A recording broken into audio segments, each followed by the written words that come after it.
বাহ, এগুলো গাড়ি, এগুলোই এই বাসকে থাকে।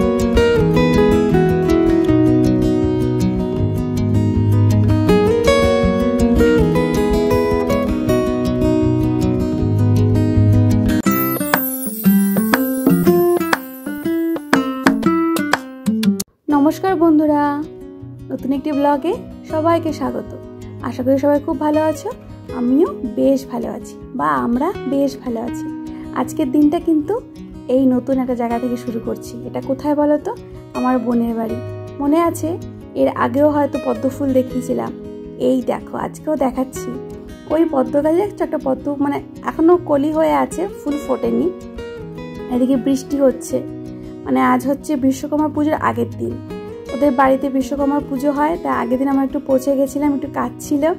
আর তোমার দাদাভাই গিয়ে দেখো আটকে গেছে, বৃষ্টিতে বেরাতে পারছে না, দুজনে গেটে কাছে দাঁড়িয়ে আছি।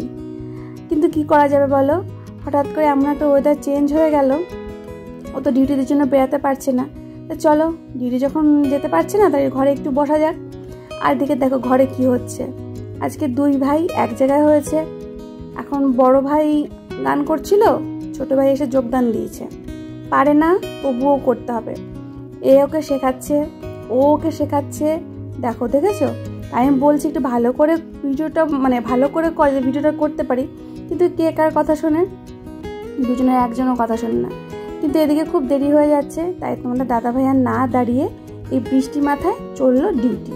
কি করা যাবে, ডিউটির টাইম হয়ে যাচ্ছে, ওদিকে ট্রেন মিস হয়ে যাবে, যেতে তো হবেই।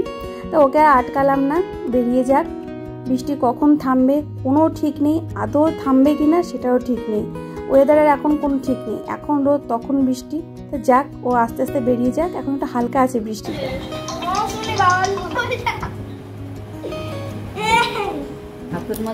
কি আছে বাসে, কি আছে? কি গুপ্তধন? কি খেলনা আছে এর মধ্যে? গাড়ি খুলেছে, দেখি কি খেলনা আছে। এগুলো গাড়ি, এগুলোই এই বাসকে থাকে অ্যাটাচিতে, তাই তো? এইসব অ্যাটাচিতে ডাক্তাররা নিয়ে ঘোরে বাবা। দেখো বন্ধুরা, তোমরাও একটু দেখো, দেখো এইসব জিনিস, এইগুলো জিনিস, এই দেখি অ্যাটাচিটা দেখা বাবা, এই অ্যাটাচিতে থাকে। এটা লক করা যায়, দেখেছো? এটা লকও কিন্তু করা যায়। দেখো, মানে আজকে দুজনে এক জায়গায় হয়েছে, ব্যাস। ও কিন্তু বই খাতা নিয়ে এসেছে। তোর বই কোথায়? এই বই খাতা নিয়ে এসেছে। এখন ও তোরা এটা আবার ছোট বড় করা যায়, তাই তো? বাহ, দেখি দেখি করো, একবার একবার করো, এটাকে বড় করো। বাপ রে বাপ, এটা কোন রাজার তরবারি? এটা এটা কোন রাজার তরোয়াল? তোমার রাজার? বাহ। আজকে এখানে এসেছি, দেখতেই পাবে কি জন্য এসেছি। তোমাদের বলেছিলাম, কালকে লাইভে বলেছিলাম, এখন দেখা যাক, দেখতে পাবে বলেই দিই। বোন বিউটিশিয়ান কোর্স করেছে, পার্লার খুলেছে নতুন, এবার হেয়ার স্ট্রেট করাও শিখেছে। না বাবা, কথা বলি। হেয়ার স্ট্রেট করা শিখেছে। এবার আমার চুলটা তো কোকড়া কোকড়া, আর কোনোদিন কিছু করিনি চুলের সঙ্গে। এবার ও বলছে দিদি আয়, তোর থেকেই শুরু করি, মানে আমার চুলের উপর অ্যাপ্লাই হবে, কেমন কি শিখেছে।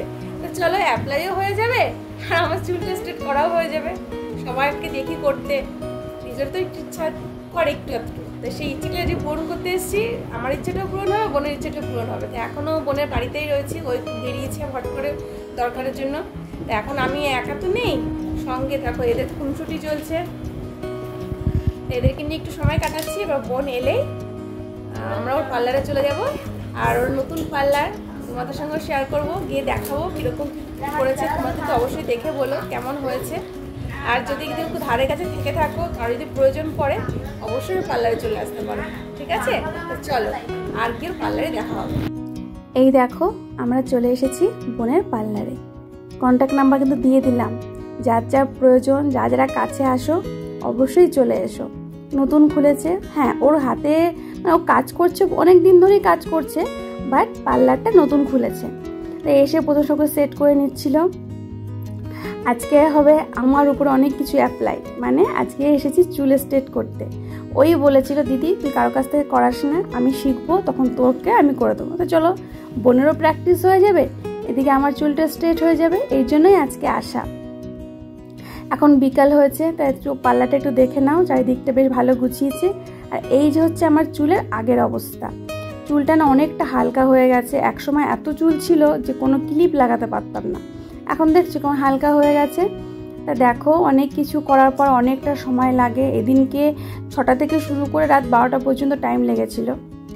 নানান রকম প্রসেস আছে তো, ওরা কি করে ব্যাস ওরা করছিল, আমি চুপচাপ শুয়েছিলাম, কখনো বসেছিলাম। তো অবশেষে হয়ে গেছে। এই দেখো কেমন লাগছে অবশ্যই বলো। আর চুলের আগাটা এখনো কাটিনি, এর পরের দিন ওয়াশ করে তারপরে কাটবে। তো চলে এলাম, চলে এসে পরের দিন সকাল থেকে আবার ভিডিও করছি। সারাটা রাত খুব সমস্যা হয়েছে চুল নিয়ে শুতে, কখনো তো অভ্যাস ছিল না চুল খুলে থাকা। আর আজকে প্রতিটা কাজই বলতে পারো চুল খুলে খুলেই করতে হচ্ছে, এতটা বিরক্তি লাগছিল আর প্রচণ্ড রেগেও যাচ্ছিলাম, কিন্তু কিছু করা নেই। এতটা পরিশ্রম করেও করেছে, সেটা নষ্ট করলে তো হবে না। তো এভাবেই কাজ করছিলাম, মানে ঘরের কাজ তো আর বসে থাকবে না, ঘরে কাজও করতে হবে, এদিকে নিজের একটু শখ ইচ্ছা সেটাকেও পূরণ করতে হবে। তো যাই হোক এভাবেই কাজ করছি। ওদিকে দেখো ছেলেকে খাইয়ে দিলাম, স্কুলে যাবে, তাড়াতাড়ি করে খাওয়া দাওয়া করে সেই সঙ্গে আমিও একটু খেয়ে নিচ্ছিলাম। আর দুপুরবেলা রান্না বান্না শুরু করে দেবো, ওরা স্কুলে চলে গেছে। আজকে দুপুরে রান্না হবে হচ্ছে পটল ভাজা আর ডিমের ঝোল। কি করব আজকে আর কোনো মাছ মাংস খাবো না, তা ভাবছি যে ডিমের ঝোল খাই, একটু পাতলা করে ডিমের ঝোল। দেখো এদিকে পটল ভাজা বসিয়ে দিয়েছি, আর এদিকে ডিম সেদ্ধ করা বসিয়ে দিয়েছি। ডিমের ঝোলে একটু বেশি করে আলু দেবো, ভাবছি দুবেলার জন্য তুলেই রাখবো, কারণ চুলের এই অবস্থা, তার মধ্যে ঠান্ডাটাও লেগেছে, ভালো লাগছিল না কিছু করতে। মানে চুল খুলে কাজ করা বুঝতেই তো পারছো, তোমরা হয়তো অনেকেই করিয়ে থাকো। এবার চুল খুলে রান্নাঘর সব জায়গা মানে এতটাই খুব বাজে একটা পরিস্থিতি লাগছিল। এবার দেখো মশলাটা কষিয়ে নিয়েছি, আলুটাও তো আগেই ভাজা হয়ে গেছে। মশলাটা ভালো করে কষিয়ে ওর মধ্যে আলু আর সয়াবিন দেবো কিছুটা, মানে আমার বেশ ভালো লাগে ডিমের ঝোলের মধ্যে কিছুটা সয়াবিন দিয়ে দিতে। তা মশলাটা কষা হচ্ছে হোক, এই ফাঁকে আমি কিছু বাসন মেজে ফেলি, বাসন জমিয়ে রেখে কোনো লাভ নেই। তা আজকে ক্যামেরাম্যান বানিয়েছি তোমাদের দাদাভাইকে, মানে আজকে ফোনটা রাখতে ভালো লাগছিল না স্ট্যান্ডে, মানে তুমি একটু ধরো, একটু দূর থেকে ভিডিও করো, তাতে হয়ে যাক। দেখতে পেলে চুল খোলা, মানে প্রত্যেকটা কাজ চুল খোলা, শুধুমাত্র জামা কাপড়টা কাছাকাছি করতে পারিনি। ওভাবে কি কাজ করা যায় বলো তোমরা? তো ওটাই শুধু করিনি, আর বাদ বাকি সব কাজই করেছি। এদিকে দেখো মশলা কষানো হয়ে গেছে, দিয়ে দিলাম আলু আর সয়াবিন। সয়াবিনটা আগে একটু গরম জলে ভিজিয়ে রেখেছিলাম, আমার না এরকম ভালো লাগে, আগেও বললাম ডিমের ঝোলের মধ্যে কিছুটা সয়াবিন দিলে আমার না বেশ ভালো লাগে। ওরা তো ডিমের ঝোলটা ভালো খায়, আর এদিকে সয়াবিনটা আমার ভালো লাগে। কড়াইটা প্রায় উল্টেই যাচ্ছিল, এক হাতে ফোন আর এক হাতে খুন্তি, কড়াই ধরবো কি করে। তো চলো মশলা কষিয়ে আলু আর সয়াবিনে ভালো করে কষিয়ে নাড়াচাড়া করে দিলাম ঢেকে। এবার ভালো করে টকবক করে ফুটুক। এদিকে খাওয়ার জল শেষ হয়ে গেছে, তো জলগুলো ভরে রাখলাম। এই জলটা ভরে রাখলে ব্যাস খাওয়ার জলের নিশ্চিন্তা একদিনের জন্য কমে যায়। বাইরে থেকে জল কিনে আমরা খাই না, বাড়ির জলই খাই আমরা। আর জলটা খুব ভালো, সত্যি কথা বলতে আয়রনের পরিমাণ খুবই কম, এদিকে কোনো ক্ষতিও হয় না, আর খেতেও ভালো লাগে, কোনো তিতকুটে ভাব নেই। এই দেখো আমার তরকারি প্রায় কমপ্লিট, দেখতেই পাচ্ছো টকবক করে জাল উঠে গেছে। এবার জাস্ট নামানোর সময় গরম মশলা ছড়িয়ে একটু নাড়াচাড়া দিয়ে নামিয়ে নেবো, তাহলে দুপুরের রান্না মানে পাতলা পাতলা ডিমের ঝোল রেডি। দুবেলার জন্য করেছি তো তাই একটু বেশি করেই করলাম। রাত্রে রুটি করব আর ডিমের ঝোল, মানে ডিম এক্সট্রাও নিয়েছি, 2টো ডিম থাকবে আর কিছুটা সয়াবিন থাকবে, রাত্রে আমাদের ভালোভাবে হয়ে যাবে। তা চলো রান্নাটা কমপ্লিট হয়ে গেছে, রান্নাঘর পরিষ্কার করে আবার আসছি। রান্নাঘর পরিষ্কার করে দুপুরে যে কি থালায় খাবো সব রেডি করে এবার চলে যাব স্নানে।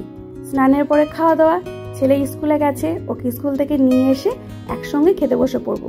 বাসন মাজা কমপ্লিট, ওভেন পরিষ্কার করা কমপ্লিট, আমার ছোট্ট মিষ্টি রান্নাঘর পরিষ্কার করা কমপ্লিট। এবার চলো কি রান্না করেছি আর একবার দেখে নাও। এই দেখো, তোমরা জানো কি করেছি আজকে পটল ভাজা, সঙ্গে রয়েছে লেবু, শসা, আর এদিকে রয়েছে লাল লাল করে পাতলা করে ডিমের ঝোল। কেমন লাগছে বলো কিন্তু।